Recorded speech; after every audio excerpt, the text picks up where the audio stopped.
السلام علیکم ورحمۃ اللہ وبرکاتہ۔ جماعت ہشتم مضمون معاشرتی علوم لیکچر نمبر 1۔ ہمارا آج کا سبق ہے پاکستان کے ہمسایہ خطے،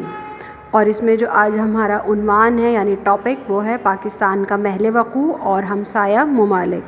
طالبان، ہم پاکستان کا محل وقوع اور اس کے ہمسایہ ممالک اس چیز کو پڑھنے سے پہلے اس بات کا جائزہ لیں گے کہ دنیا میں پاکستان کہاں واقع ہے، یعنی دنیا کے نقشے پہ۔ اب اس کے لیے ہم گلوب میں جائزہ لیں گے۔ اب گلوب میں جو ہے وہ جب ہم جائزہ لیتے ہیں تو وہاں ہمیں یہ دکھائی دیتا ہے کہ پاکستان درجے کے اعتبار سے 23.5 درجے سے لے کر 36 شمال عرض بلد، اور پھر اس کے بعد 61 درجے سے لے کر 77 درجے مشرق طول بلد کے درمیان پھیلا ہوا ہے۔ اب پاکستان کی اب یہ ڈائریکشن کا جائزہ جو ہے وہ ہم اس میں جب لینا شروع کرتے ہیں تو دیکھیے کہ طول بلد سے مراد جو ہے وہ ہماری لمبائی ہے اور عرض بلد سے مراد جو ہے وہ ہماری چوڑائی ہے۔ اور یہاں جب ہم پاکستان کے محل وقوع کا جائزہ لے رہے ہیں اس دنیا کے اندر، تو یہ پورا ایک 90 کا اینگل ہے جو کہ بن رہا ہے، اور یہ پاکستان کا عرض بلد اور یہ جو ہے وہ طول بلد ہے۔ اب اسی کے بعد جو ہے وہ فوری طور پہ کہ پاکستان دنیا کے کس بر اعظم میں واقع ہے، تو اس کے لیے پاکستان جنوبی ایشیا میں واقع ہے۔ اب یہ جنوبی ایشیا میں جب ہم اس کا جو ہے وہ جائزہ جو ہے وہ لینا شروع کرتے ہیں تو ہمیں کیا جو ہے وہ پتہ چلتا ہے کہ یہ ایک اہم اور جغرافیائی اور سیاسی خطہ ہے۔ اب اس کی جو اہمیت ہے اس کے حوالے سے ابھی ہم تفصیلاً جائزہ لیں گے۔ یہاں صرف ہم ممالک کے نام دیکھ لیتے ہیں کہ پاکستان، بھارت، نیپال، بھوٹان، بنگلہ دیش، سری لنکا، مالدیپ، یہ 7 ممالک مل کے جنوبی ایشیا بنتے ہیں۔ اب اس جنوبی ایشیا کے بعد پاکستان کے محل وقوع اور اس کے ہمسایہ ممالک کا ہم جائزہ لینا جو ہے وہ شروع کرتے ہیں، اور اس کا جب ہم جائزہ لینا شروع کرتے ہیں طالبات تو ہمیں یہ بات پتہ چلتی ہے کہ پاکستان کے مشرق میں بھارت واقع ہے، مغرب میں افغانستان، شمال میں چین اور کشمیر، اور جنوب میں بحیرہ عرب۔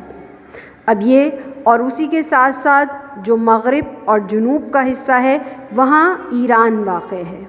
اب اس کی سرحدی لمبائی کا جائزہ لیں گے، اور سرحدی لمبائی کا جائزہ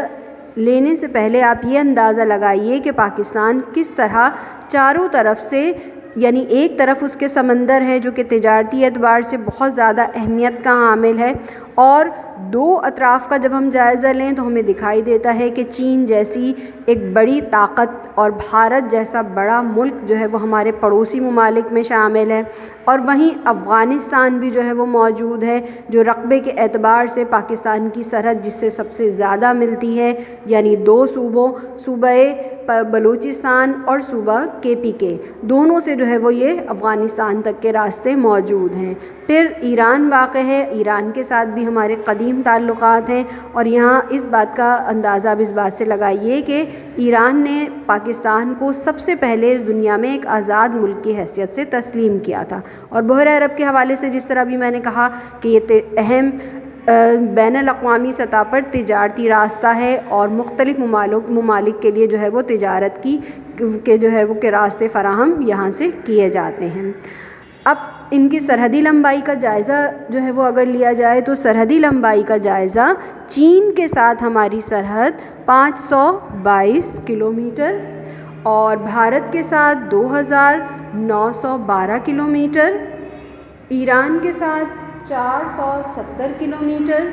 افغانستان کے ساتھ 2430 کلومیٹر سرحدی لمبائی ہے، اور جنوب میں جس طرح کہا تھا بحیرہ عرب ہے، اس کی کل لمبائی 1046 کلومیٹر ہے۔ اب جو ہماری سمت ہے اس کے اعتبار سے جب ہم جائزہ لیتے ہیں تو دیکھیے مشرق میں بھارت ہے، اور پھر مغرب میں افغانستان، پھر یہاں جو ہمارا مغرب سے لے کر جنوب تک کا درمیانی علاقہ ہے، وہاں جو ہے وہ ایران واقع ہے، اور شمال میں جو ہے وہ چین ہے۔ اب کشمیر طالبات جس طرح آپ کو پتہ ہے کہ یہ 2 حصوں میں منقسم ہے، یعنی تقسیم ہے، ایک جموں کشمیر اور دوسرا آزاد کشمیر۔ یہی وجہ ہے کہ دیکھیں ساری جو باؤنڈریز ہیں اس پہ آپ کو ایک پوری مکمل لائن نظر آ رہی ہے یہاں، لیکن یہ نقطے نظر آ رہے ہیں یعنی ڈاٹ ڈلے میں، تو یہ اس بات کی نشاندہی ہے کہ یہ ابھی مکمل طور پہ پاکستان کے نقشے میں شامل تو نہیں ہے، لیکن پاکستان کا حصہ موجود ہے، اور یہ علاقہ مقبوضہ کشمیر اور آزاد کشمیر جو ہے وہ کہلاتا ہے۔ اب یہ بات اچھی طرح یہاں واضح ہو گئی کہ پاکستان کا محل وقوع یعنی کہاں واقع ہے دنیا میں، اور اس کے ہمسایہ ممالک کون کون سے ہیں۔ تو ہمیں یہ بات جب پتہ چل گئی ہے کہ کہاں واقع ہے طالبات، تو ہم نے کیا جو ہے وہ جانا کہ پاکستان جنوبی ایشیا میں ہے۔ اب ہم اس جنوبی ایشیا کے خطے کا ایک پورا تفصیلی طور پہ جو ہے وہ جائزہ لیں گے، اور کس طرح یہ جائزہ لیں گے یہ دیکھیے کہ جو ہمارا جنوبی ایشیا ہے، یعنی اب ایشیا کا جو بر اعظم ہے وہ بے حد طویل ہے، آپ کو پتہ ہے نا کہ سب سے بڑا جو ہے وہ بر اعظم ہے۔ اب اس بڑے بر اعظم کو بھی اگر ہم سمتوں کے اعتبار سے جو ہے وہ جب جائزہ اس کا لینا شروع کر دیتے ہیں، تو فرض کیجئے کہ یہ جو ایک باکس جو بنا ہوا ہے اس کو ہم فرض کر لیتے ہیں کہ یہ جنوبی ایشیا کا نقشہ ہے۔ اب اس کے اکارڈنگ جب ہم جو ہے وہ سمتوں کے اعتبار سے دیکھتے ہیں تو جنوبی ایشیا کے مغرب میں دیکھیں یہ والا حصہ ہے مشرق وسطیٰ، شمال مشرق میں چین، جبکہ شمال مغرب میں وسط ایشیا، یعنی اس علاقے میں یہ اس کی پوری جو ہے وہ ایک لوکیشن ہے، یہ پورا محل وقوع ہے۔ اب اس میں سیاسی اعتبار سے جو تقسیم کی گئی ہے وہ ان 7 ممالک کی ہے جن کے نام آپ کو ابھی بتائے گئے تھے: بھوٹان، بنگلہ دیش، نیپال، بھارت، مالدیپ، سری لنکا، پاکستان، یہ سارے مل کے جنوبی ایشیا کہلاتے ہیں۔ اب اس کے بعد طالبات ہم جو ہے وہ جغرافیہ کا جائزہ لیں گے، اور جغرافیہ کا جو جائزہ لے رہے ہیں تو جغرافیہ دراصل ایک باقاعدہ علم کا نام ہے۔ یہ وہ علم ہے جس میں ہم زمین، اس کی خصوصیات اور اس جگہ پہ رہنے والے باشندے اور اس زمین پہ پائے جانے والے نقوش، اب یہاں نقوش سے کیا مراد ہے تو دیکھیے کلاس 7 میں آپ نے پڑھا تھا نا فیچرز کون کون سے ہوتے ہیں زمین کے، کہ کہیں زمین جو ہے وہ ہمیں بالکل پلین میدان کی صورت میں جو ہے وہ دکھائی دیتی ہے، کہیں پہاڑ کی صورت میں، کہیں جو ہے وہ زمین پہ پانی جو ہے وہ پایا جاتا ہے جسے ہم بحر اور بحیرے جو ہے وہ کہتے ہیں، اور کہیں سطح مرتفع کی صورت میں ہے یعنی زمین ناہموار ہوتی ہے، زمین کٹی پھٹی حالت میں ہوتی ہے۔ تو باقاعدہ طور پہ جو ہے وہ یہ ایک علم ہے اور اسی علم کا نام جغرافیہ ہے۔ اب جغرافیائی اعتبار سے جب ہم جو ہے وہ جنوبی ایشیا کا جائزہ جو ہے وہ اب ہم لینا شروع کر رہے ہیں تو دیکھیے کہ جنوبی ایشیا شمال، مشرق اور مغرب میں پہاڑی سلسلوں میں گھرا ہوا ہے۔ اس کے جنوب میں بحیرہ ہند واقع ہے۔ جنوبی ایشیا کے جنوب میں کوہ ہمالیہ اور کوہ قراقرم کے اہم پہاڑی سلسلے، اب دیکھیں یہ نقوش کی بات ہو رہی ہے نا، یہ اس کو آپ انڈر لائن کر لیجئے کہ کوہ ہمالیہ اور کوہ قراقرم کیا ہیں؟ پہاڑی سلسلے۔ اب اس کے مغرب میں کوہ ہندو کش، کوہ سلیمان اور کوہ کھیرتھر موجود ہے، اب یہ بھی جو ہے وہ پہاڑی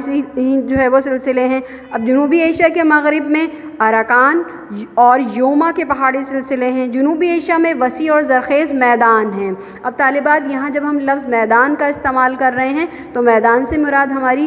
قطعاً جو ہے وہ یہ نہیں کہ وہ والا میدان جہاں جو ہے وہ کوئی کھیل کھیلا جاتا ہے، بلکہ میدان سے مراد ہماری وہ جو ہے وہ علاقے ہیں جو زرخیزی کے اعتبار سے بہت اعلیٰ ہوتے ہیں اور وہاں کاشتکاری کی جاتی ہے، اور یہ میدان ہمیں دکھائی دیتے ہیں شمال میں، یعنی جنوبی ایشیا کے شمال میں دریائے سندھ، دریائے گنگا، دریائے برہما پترا، اس کے جو معاون دریا ہیں، اب یہ دیکھیں دریاؤں کی لائی ہوئی مٹی سے بنتے ہیں میدان۔ اب دریاؤں کی لائی ہوئی مٹی سے کس طرح بنتے ہیں میدان کہ سالہ سال سے جب دریا مختلف علاقوں سے ہوتا ہوا اب جو ہے وہ اپنا سفر جو ہے وہ جاری رکھتا ہے تو اس کے اندر پانی کے ساتھ ساتھ دیگر اور مختلف طرح کی مٹی اور مختلف جگہوں کی مٹی اور اس میں مختلف اور منرلز بھی جو ہے وہ شامل ہوتے چلے جاتے ہیں، اور پھر ایک وقت ایسا آتا ہے کہ جب جب یہ چیزیں بہت زیادہ ہوتی ہیں تو دریا کے اندر بھی گویا ایک سیلابی کیفیت آ جاتی ہے، اور اس سیلابی کیفیت کے نتیجے میں جب سیلاب جاتا ہے یعنی پانی اس کا واپس چلا جاتا ہے، اور وہ جتنی بھی اس کے اندر مٹی ہوتی ہے اس سے بڑے بڑے زرخیز میدان وجود میں آتے ہیں، اور یہ مٹی بے حد نرم ہوتی ہے اور کاشتکاری کے اعتبار سے بہت اعلیٰ ہوتی ہے۔ تو اس طرح سے یہ زرخیز میدان بکثرت موجود ہیں۔ اب یہ بات کیوں آپ کو اتنی تفصیل سے بتائی جا رہی ہے، اس کا اندازہ آپ کو اگلی جو ہے وہ بات سے ہو جائے گا، جو ابھی ہم اس ٹاپک کو مکمل کرنے کے بعد پڑھیں گے۔ اب سطح مرتفع کے اعتبار سے کہ جس طرح میں نے کہا کہ ناہموار سطح جو ہے وہ سطح مرتفع کہلاتی ہے، بلوچستان اور پوٹوہار، چھوٹا ناگپور، دکن اور آسام، یہ سطح مرتفع جو ہے وہ بہت زیادہ جو ہے وہ یہاں پر جو ہے وہ مشہور ہیں، اور اسی کے ساتھ ساتھ جنوبی ایشیا میں ایک گرم صحرا بھی ہے، یعنی ایسا علاقہ کہ جہاں بہت زیادہ جو ہے وہ ٹمپریچر ہوتا ہے، گرمی بہت ہوتی ہے، اسے راجستھان کہا جاتا ہے، اور اس کا کچھ حصہ پاکستان میں ہے جو چولستان اور تھر کے نام سے جانا جاتا ہے۔ اب اس کے بعد جنوبی ایشیا کی معیشت کا جائزہ لیا جائے گا۔ اب اس جنوبی ایشیا کی معیشت، اب دیکھیں معیشت آپ کے لیے نیا لفظ، اس سے ہماری کیا مراد ہے؟ معاشی سرگرمیاں کا جو مجموعہ ہوتا ہے وہ اس ملک کی معیشت کہلاتی ہے۔ اب معاشی سرگرمیاں کیا کہ کوئی بھی جو پیشہ اختیار کیا جاتا ہے روزی کمانے کے لیے، وہ ساری کی ساری جب جمع کر دی جاتی ہیں سرگرمیاں تو وہ اس ملک کی معیشت کہلاتی ہے۔ تو جنوبی ایشیا میں کیا ہے کہ یہ ایک زرخیز خطہ ہے، تو اس لیے جو زراعت ہے وہ یہاں کا خاص پیشہ ہے۔ اب دیکھیں وہ جو آپ کو میدان والی بات بتائی تھی، تو یہاں پہ اس کی وضاحت جو ہے وہ ہو رہی ہے کہ اس زرخیز مٹی کی وجہ سے ہمارا یہ زرعی خطہ ہے، اور یہ تقریباً جو ہے وہ جنوبی ایشیا کے میں جتنے بھی ممالک شامل ہیں وہ سب جو ہے وہ اس زرعی پیشے سے منسلک ہیں، اور یہاں پہ جو ہے وہ فصلیں بہت بڑے پیمانے پہ بوئی جاتی ہیں، جس میں گندم، چاول، کپاس، گنا، یہ ساری فصلیں اور دیگر پھل اور سبزیاں موجود ہیں۔ اب معدنیات کے حوالے سے تو دیکھیں طالبات، ابھی آپ کو بتایا تھا نا میں نے کہ سطح زمین میں مختلف جب نقوش ہیں تو سطح مرتفع ہے، یعنی زمین کی کٹی پھٹی سطح۔ اب اس بات کو یاد رکھیے گا۔ آگے دیکھیں کہ اب یہ کیوں جو ہے وہ کہا جا رہا ہے، اس کی وضاحت ابھی تھوڑی دیر میں ہو جائے گی